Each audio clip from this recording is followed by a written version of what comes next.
분들이 막 칭찬을 많이 하시더라고요. 근데 부흥이 끝나고 나니까 인원이 반으로 딱 줄었어요. 우리 성도님들이 이제 찬양대가 힘으로 갈 수 있도록 많이 좀 참여하시고, 그래서 찬양대 가득 차니까요, 교회당이 꽉 찬 느낌이에요. 근데 찬양대가 탁 비잖아요. 교회당이 텅텅 빈 느낌이에요. 우리 성도님들이 찬양대에 적극 참여해 주셔서 귀한 찬양을 하나님께 올릴 수 있도록 힘써 주시길 바랍니다. 우리 지난 주일에 임직식이 이렇게 은혜 가운데 있었습니다. 10분의 일꾼들을 세우게 되었는데요. 참여했던 많은 목사님들이 얼마나 칭찬을 하시는지, 참 교회가 너무 좋다고 그 얘기를 하시더라고요. 또 노예 목사님들은 이제 저희 교회 뭐 몇 번씩 오던 분들 계시지 않습니까? 그 노예 목사님이 말씀하시기를, 목사님, 저는 이번에 와서 큰 도전을 받고 갑니다, 그러시더라고요. 뭐예요? 그랬더니 우리 성도들이 참 사랑하고 헌신하고 봉사하는 모습 속에서 귀한 도전을 받고 갑니다, 그런 얘기를 하셨어요. 그래서 이제 우리 교회가, 우리 멕시코 한인교회가 참 아름답게 세워져 가고 성숙하고 든든히 세워져 갈 줄로 믿습니다, 그러고 했어요. 할렐루야. 우리 성도님들이 수고하신 그런 귀한 모습들이 하나님께 영광이 돌려진 줄로 믿습니다. 참 일꾼을 잘 세우는 것이 얼마나 중요한지 모릅니다. 그래서 일꾼을 잘 세우면 그것이 계기가 되어져서 이제 교회 공동체가 힘있게 세워져가는 그런 일들이 많이 있는 거지요. 저희 교회도 이번에 귀한 일꾼들을 세움으로 인해서 교회가 크게 성숙하고 성장하고 든든해지는 그런 축복이 있기를 소원합니다. 소원합니다. 오늘 본문은 또 마침 하나님께서 그 일꾼 선택에 대한 본문으로 오늘 또 딱 맞춰주셔서 그 말씀을 묵상하면서 하나님께서 우리에게 주시는 말씀이 무엇일까 이렇게 생각하면서 우리 성도들과 함께 은혜를 나누고 싶습니다. 초대교회 예루살렘 교회의 첫 번째로 일꾼을 뽑는 그런 일들이 있었습니다. 그런데 그 일꾼을 뽑게 됐던 특별한 이유가 있었습니다. 일꾼을 뽑아야만 되는 상황이 벌어지게 됐던 것이죠. 여러분들이 잘 아시는 내용입니다. 교회 안에, 예루살렘 교회 안에 이제 유대인들을 중심으로 해서 모여졌거든요. 근데 그 교회 안에는 히브리파 출신의 유대인들이 이제 많은 다수를 차지하고 있고, 또 그 안에 섞여 있던 사람들이 누구냐면 헬라파 유대인들이 또 같이 섞여져 있었습니다. 헬라파 유대인은 뭐고 히브리파 유대인은 뭔가? 다 유대인은 맞습니다. 그런데 히브리파 출신의 유대인이라고 하는 것은 예루살렘과 유다에서 태어나서, 그러니까 히브리어를 쓰고 있고 그 문화에 젖어 있는 그러한 출신의 유대인들을 이야기합니다. 그분들은 굉장히 율법에 정통하고 또 율법을 존중하고 그리고 그 히브리 문화에 젖어 있는 그런 사람들이죠. 그런가 하면 헬라파 유대인들은 뭐냐? 이 유대인들이 맞습니다. 족보상으로 유대인의 족보를 가지고 있어요. 그런데 이분들은 이제 예루살렘과 유다를 떠나 외국에 흩어져 있었던 그런 사람들입니다. 그러니까 외국에 흩어진 그 디아스포라, 이 사람들이 유대인이긴 맞는데 그곳에서 오랫동안 살았든지 그곳에서 태어난 2세가 되었든지, 그래서 그들이 쓰는 언어는 히브리 언어가 아니라 헬라어를 쓰고 있는 사람들입니다. 그리고 그 헬라 문화에 완전히 젖어 있는 사람들입니다. 그러니까 생각 자체도 헬라 문화적인 어떤 그런 것이 굉장히 강했고 굉장히 개방적이고 좀 더 융통성이 있는 그러한 문화를 가지고 있던 사람들이 예루살렘 교회 안에 구성원 두 부류를 이루어 있었던 것이죠. 좀 쉽게 설명해 드리면 지금 미국의 한인교회들이 거의 그러한 모습들이 많습니다. 미국 한인교회를 가보면 LA나 뉴욕 같은데 이제 큰 교회들이 많이 있죠. 그런데 그 교회 안에는 구성원이 거의 둘로 이렇게 나뉘어지는 경우들이 많아요. 첫째는 한국에서 이민 온 지 얼마 안 된 분들이나 또 이민 와서도 1세대로 살고 있는 그러한 이민자들 성도, 그 성도들은 사고 방식과 모든 것들이 한국식입니다. 일단 그들이 주로 쓰는 언어는 한국말로 다 대화를 하니까요. 그리고 문화 자체도 한국의 문화가 그대로 있습니다. 보통 사람이 얘기하는 것처럼 자기가 이민 올 때 그 문화에 멈춰 있다 그러지 않습니까? 지금 한국도 많이 변했는데 60년대 이민 오신 분은 60년대 문화를 그대로 유지하고 있습니다. 70년대 80년대 온 되면 그분들 그때의 문화를 그대로 유지하고 있습니다. 그런데 그렇게 하는 1세대가 교회에 있는가 하면 또 그 안에는 이제 그 미국에 와서 태어난 사람들, 또 미국에 와서 오랫동안 생활하기 때문에 그들이 쓰는 언어도 한국말을 쓰는 게 불편해하는 사람들이 있습니다. 어른들이라 할지라도 한국말을 쓰기보다는 영어를 쓰는 게 편하고, 또 2세들은 학교에서 초중고 학생의 모든 교육을 미국식으로 받았기 때문에 겉에만 한국 사람이지 속은 미국 사람과 똑같습니다. 그러니까 문화적인 이질감이 많이 있습니다. 그러니까 1세대와 2세대가 같은 교회 안에 있지만 서로 대화를 하면 커뮤니케이션이 안 됩니다. 서로 이야기하는 초점이 틀립니다. 그러니까 하나로 뭉쳐나가는 게 굉장히 어려워요. 그래서 큰 교회에서 있다가 결국은 영어권 청년들이나 영어권 교회는 분리해서 독립해서 나가서 따로 하게 되는 그런 일들이 지금 많이 생기고 있는 거죠. 그러니까 그런 문화적인 갈등 그 속에서 하나로 되어져 간다는 것이 쉽지 않습니다. 물론 지금 우리 멕시코에 있는 한인교회들은 이미 1세대가 주류를 이루고 있기 때문에 그런 갈등이 거의 없습니다. 지금 현재까지 제가 보기에는. 그러나 이제 우리 교회가 26년이지만 100년이 되어지고 200년이 되어진 역사를 갖게 되면 이곳에서 태어나서 스페니쉬를 쓰는 학생들, 또 그러한 어른들이 우리 교회의 한 부류를 차지하게 될 겁니다. 그럼 그 부류들과 또 여기 교회에서 한국적인 문화를 가지고 생활하던 그분들과의 문화적인 갈등, 이런 것들, 텐션은 굉장히 강하게 나타납니다. 그러니까 그런 것들을 어떻게 조정할 것인가 하는 것들은 우리가 굉장히 숙제로 가지고 연구해야 될 부분들이기도 합니다. 그런데 오늘 본문에서 이 두 히브리파 출신 유대인과 헬라파 출신 유대인들이 갈등이 되어졌던 직접적인 동기가 하나 있었습니다. 그게 뭐냐 하면 그 당시에 예루살렘 교회에서는 이 과부들, 그러니까 이제 생활력이 떨어져서 혼자 이렇게 살아가기 힘든 과부들을 돕는 일을 교회에서 했습니다. 그런데 그 과부들을 도울 때 그냥 막 돕는 게 아니라, 남편이 없으니까 도와주자 이렇게 한 게 아니라 과부의 명단, 리스트를 작성해서 리스트에 올려 있는 사람에게 생활비를 공급한다든지 다른 것들을 지원한다든지 이렇게 하면서 교회에서 했습니다. 근데 그 리스트에 올라가는 사람들이 이제 좀 자격이 있었습니다. 그러니까 디모데전서 5장 9절과 10절에 보게 되면 과부의 명단에 올릴 사람들은 이러이러한 사람이다 이렇게 해서 명단에 나와 있는데, 적어도 60은 넘어야 되고, 그 다음에 한 남편이 있었다가 사별한 사람, 그리고 또 자녀를 말씀으로 양육했던 그러한 것이 있었던 사람, 그리고 교회에서 선한 행실이 있었던 사람, 성도들을 돌본다든지 성도들을 섬긴다든지, 그리고 나그네를 접대한다든지 환난 당한 자를 구제한다든지, 이런 어떠한 선한 행위가 있었던 그런 사람들을 과부의 명단에 올려서 그분들을 교회에서 케어를 한 겁니다. 돌봐드렸던 겁니다.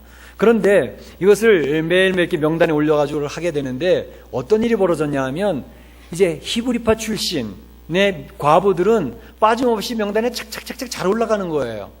그런데 헬라파 출신 과부들은 이게 자꾸 이 명단에 자꾸 빠지는 거예요. 누락이 되고 자꾸 그러는 거예요. 아마 외국에 있다 들어온 지 얼마 안 된 새가족처럼 이렇게 유게되니까 그 교회 내에서 오래된 사람들은 잘 드러나지 않습니까? 그러니까 빠짐없이 바로바로 처리가 되는데, 새가족이나 새로 들어온 사람이나 이 헬라파 유대인들의 명단이 자꾸 빠지니까 이게 쌓여져 나가면서 어떤 일이 벌어졌냐면 컴플레인을 하는 거예요. 왜 교회 안에 이렇게 차별을 하냐?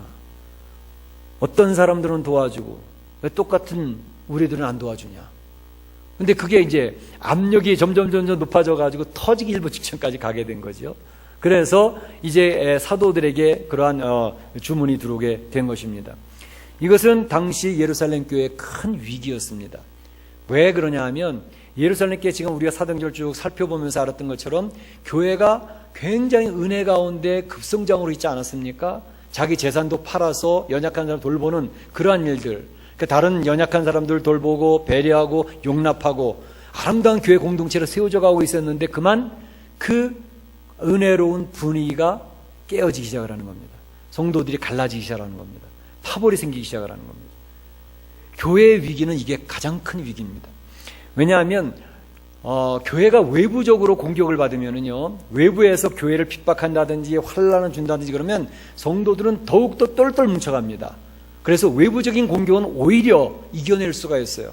뭐 순교의 자리까지도 갑니다.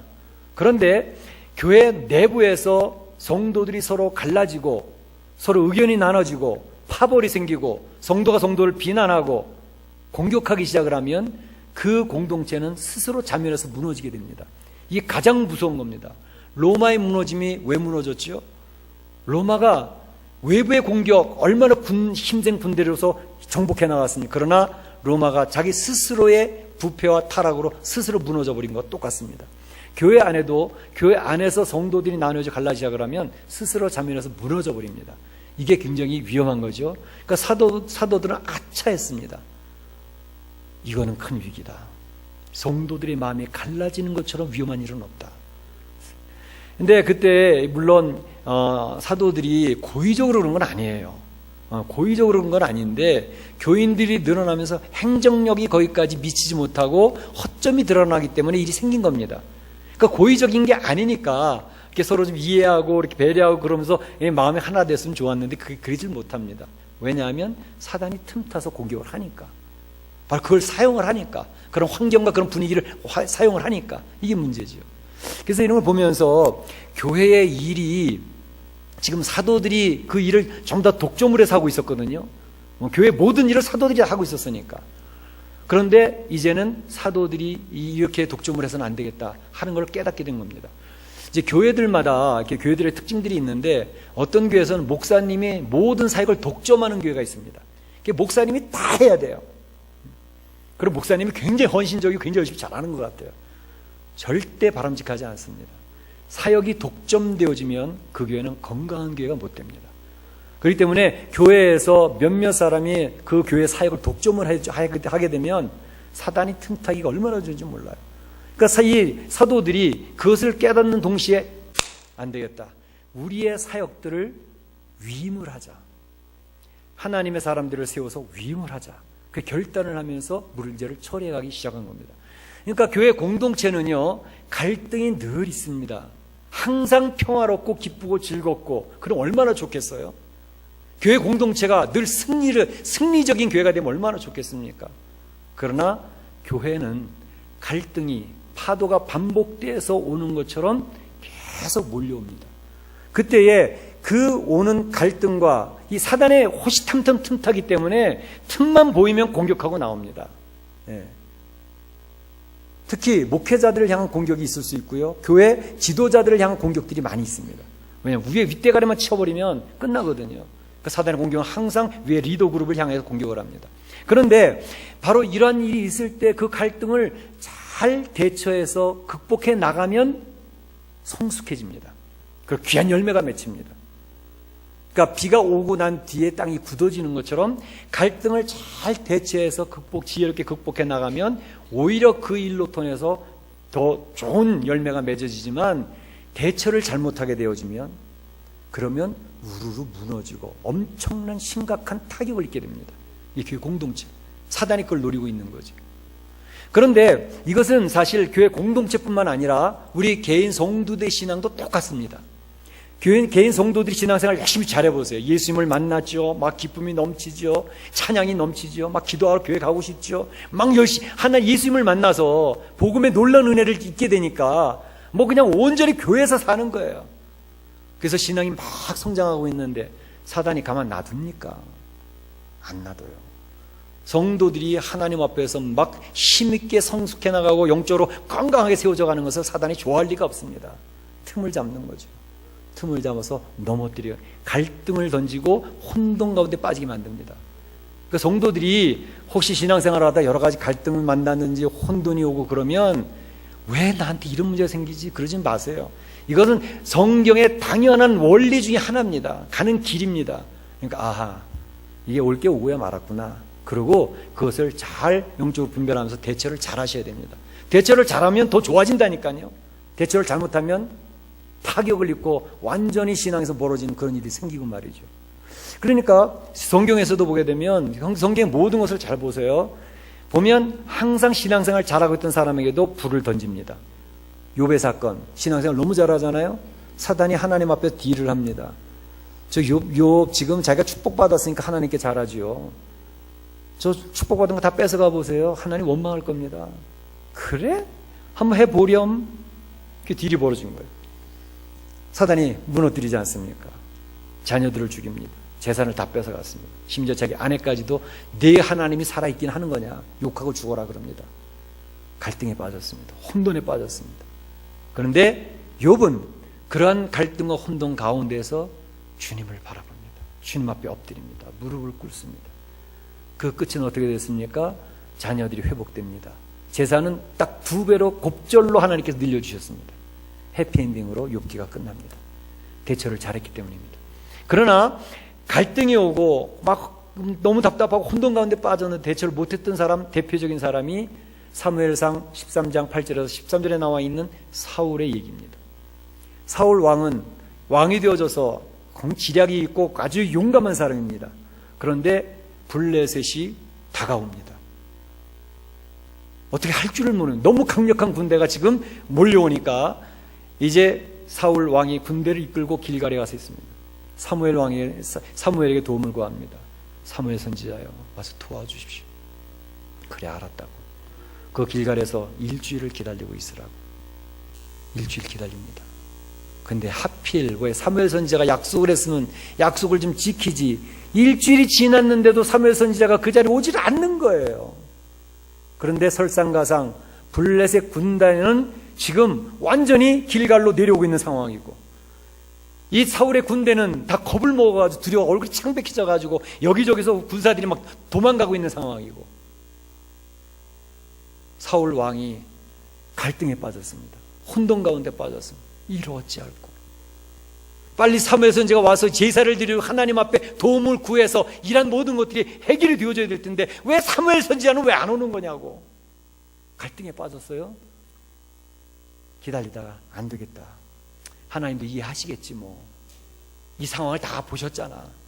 그러니까 내가 제사를 드리면 되지 뭐. 자, 번제물 가져와라. 그리고 그 자리에서 제단에서 제사를 드립니다. 제사가 끝나고 났는데 사무엘 선지자가 내려왔어요. 왕이시여, 왜 이렇게 했습니까? 자기가 잘못했잖아요. 자기가 늦게 왔으니까. 그런데 왕이시여, 왜 이렇게 했습니까? 당신이 하나님의 말씀을 마음에 두지 않았습니다. 당신의 나라는 짧습니다. 이제 하나님의 마음에 합한 자를 세워서 이 나라를 이끌어 갈 것입니다. 갈등이 왔는데, 혼돈이 왔는데 대처를 잘못했어요. 그 자리에서 잘렸습니다. 우리 갈등이 왔을 때, 성도들이 갈등이 왔을 때 그것을 잘 대처하면 하나님의 복이 임한다니까요. 대처를 잘못하면 하나님 앞에 버림을 받잖아. 얼마나 무시무시한 건지 몰라요. 그런데 예루살렘께 이러한 엄청난 갈등이 왔는데 그 대처를 얼마나 잘하는지, 그 사도들이 자, 이 일들을 위임을 하자. 사람한테 맡겨서 나눠서 하도록 하자. 그래서 7집사를 뽑자. 7집사를 뽑는 결론을 가져오는 겁니다. 그래서 일꾼을 뽑는 겁니다. 오늘 본문에 보게 되면 어떤 일꾼을 뽑을까요? 하나님께서 이러이러한 일꾼들을 세워라 라고 주시는데, 그 일꾼들을 세우는 어떤 자격 요건이라기보다는 사실은 일꾼들은 이러해야 된다라고 보는 것이 더 맞을지 모르겠습니다. 왜냐하면 완전한 사람이 없거든요. 우리 일꾼들을 세우는데 모두가 저 자격이 없어서 못하겠습니다, 다 그러시는 거예요. 그렇지요. 저도 목사 자격이 없는데요 뭐. 그런데 하나님이 원하시는 것은 이러한 방향을 향해서 나가라는 것을 이야기합니다. 이것은 사실 우리 일꾼들뿐만이 아니라 우리 성도, 주님 앞에 나와 있는 성도들에게도 동일한 방향의 제시인 것입니다. 3가지를 이야기합니다. 첫째는 성령 충만한 사람, 둘째는 지혜가 충만한 사람, 세 번째는 그런 가운데 칭찬받는 사람을 세워라. 이거 굉장히 중요합니다. 성령 충만해야 하나님의 일을 감당할 수 있거든요. 근데 성령 충만이 어디서부터 오느냐고요? 성령 충만 받기를 다 원하잖아요. 교회 나오는 성도 치고 성령 충만 안 받겠다고 그러는 사람 아무도 없어요. 다 받기를 원하는데 방법은, 사도행전 2장에 나와 있는 것처럼 성령 충만한 사람들이 무리, 그걸 보면 힌트가 있습니다. 성령 충만은 어디서 오는가? 기도함으로써 오게 되는 것입니다.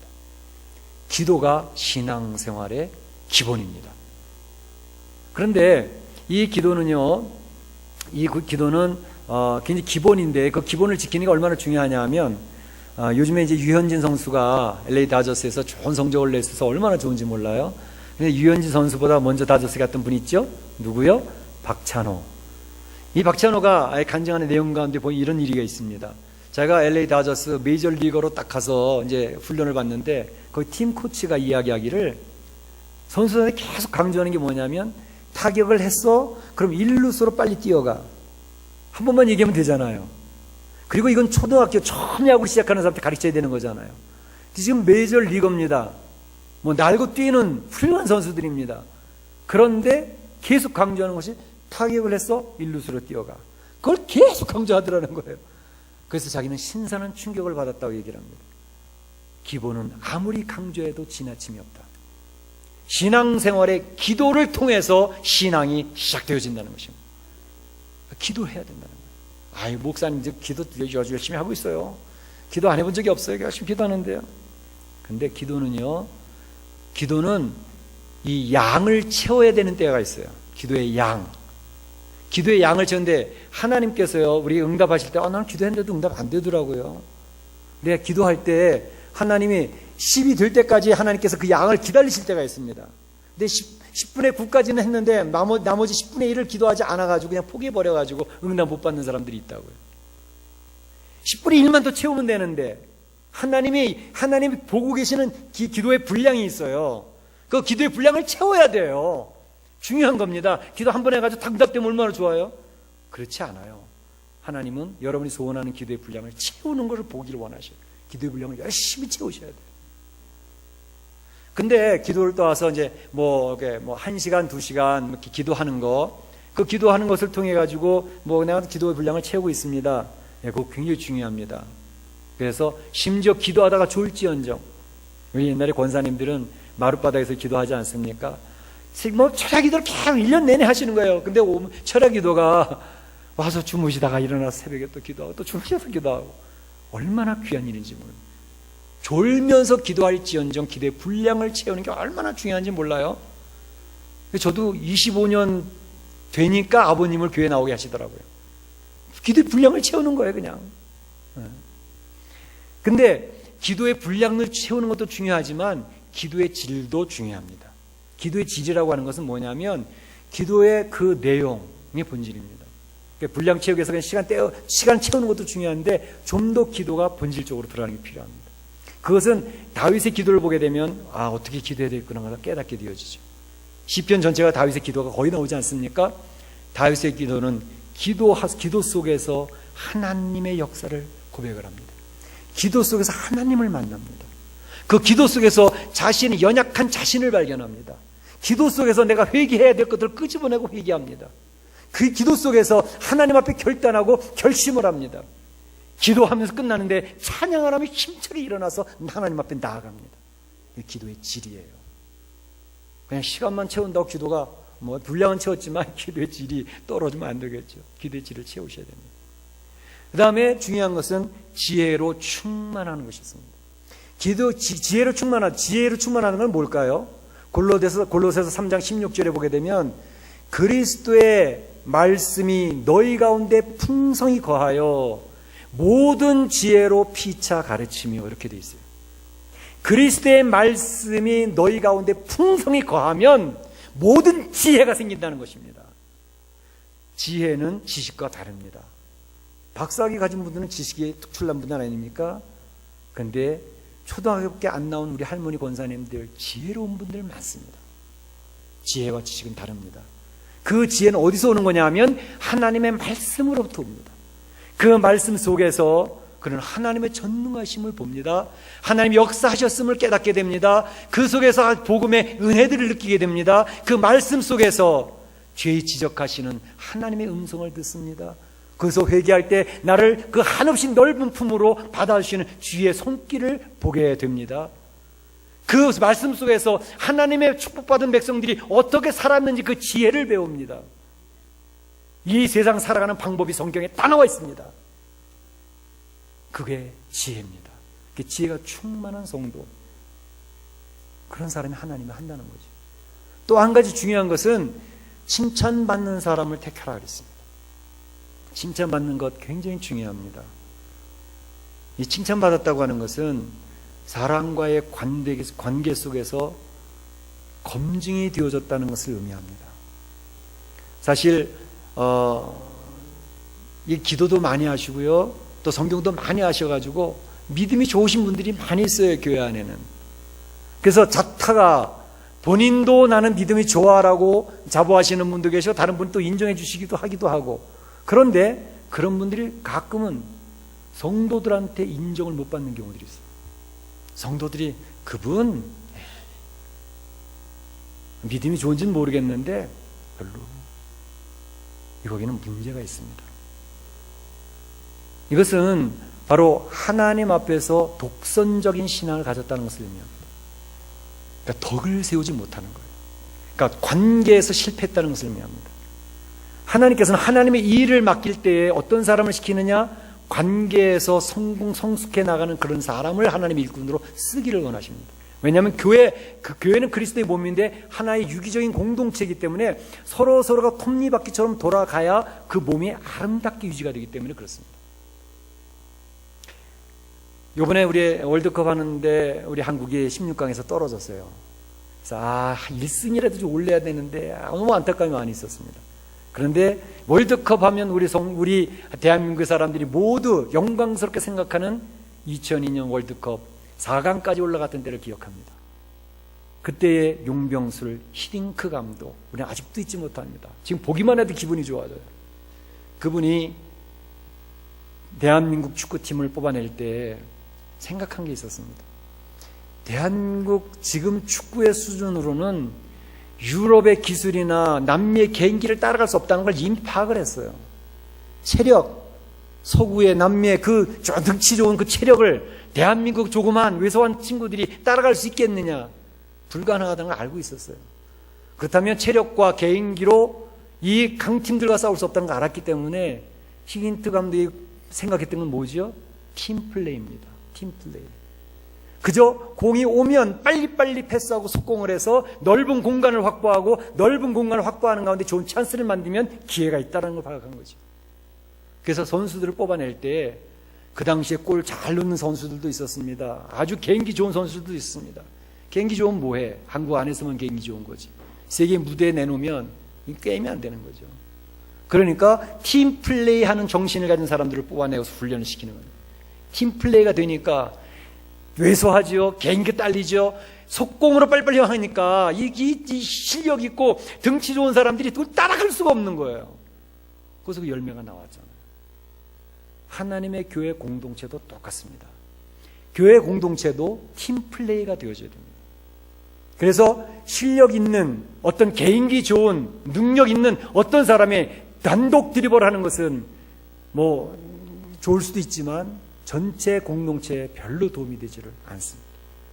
그렇기 때문에 이 하나님께서는 주의 사역을 감당하게 할 때에 바로 하나님의 사명은 혼자 하지 않도록 만드셨습니다.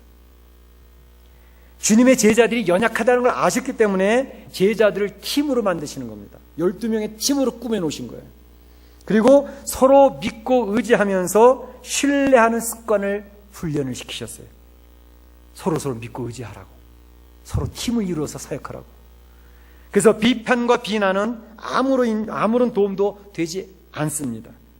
왜냐하면 서로를 신뢰하고 서로를 믿어주고 서로를 의지하는 가운데에서 거기서 팀플레이가 살아나기 때문에 그리스도의 몸이 돌아간단 말이에요. 교회 공동체가 건강한 공동체로 세워져 간다는 것이죠. 그러니까 주님의 사역을 맡은 사람들이 의식해야 될 것은 우리는 한 팀이다라는 의식을 반드시 가져야 됩니다. 그럼 건강한 공동체가 세워져 갑니다. 한번 따라해 볼까요? 우리는 한 팀이다. 한 팀이다. 멕시코 한인교회라고 한 팀으로 하나님 구성을 해놓으셨어요.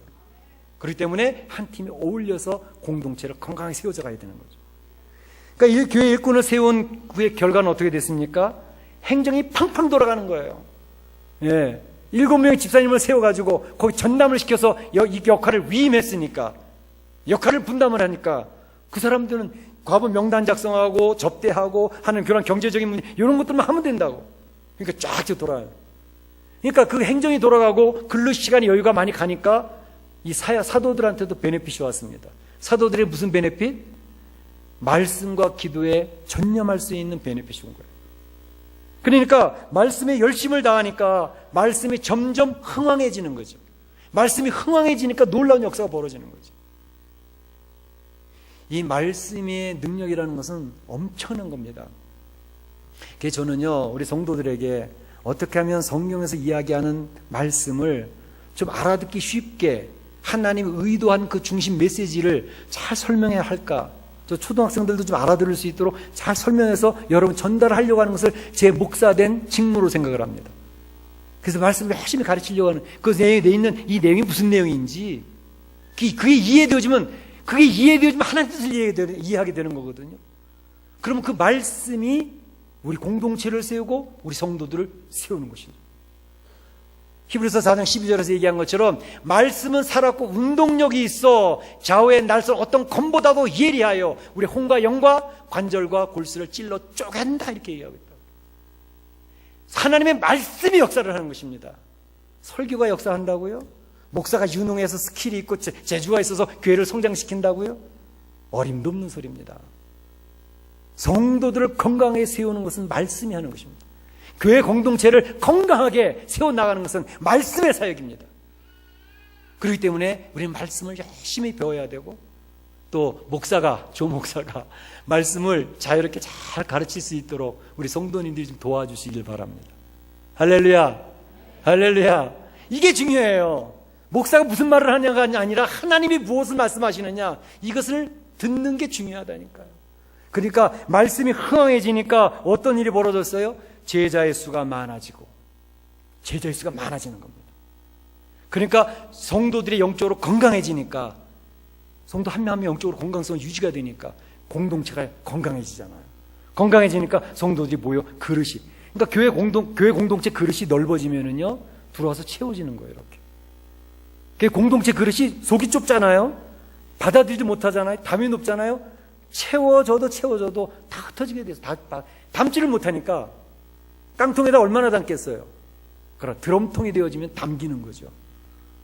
그러니까 우리가 교회의 이 캐패시티, 이게 능력, 이 볼륨을 자꾸 넓혀 나가야 되는 거예요.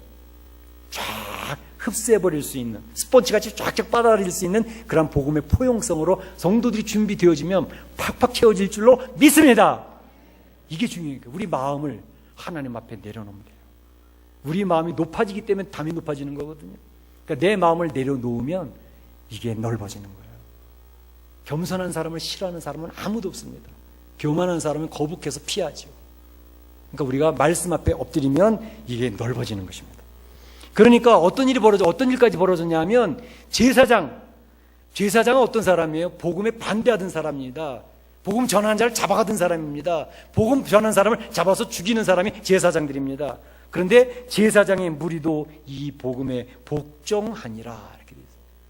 이게 7절에 있는 하나님의 교회의 영광이 나타나고 있습니다. 문제가 갈등이 생겼는데 귀한 일꾼들을 세우니까 잘 대처해서 교회가 엄청난 축복이 임하게 되어졌다는 것입니다. 바라기는 우리 교회 지난주에 귀한 일꾼들 10분을 세웠습니다.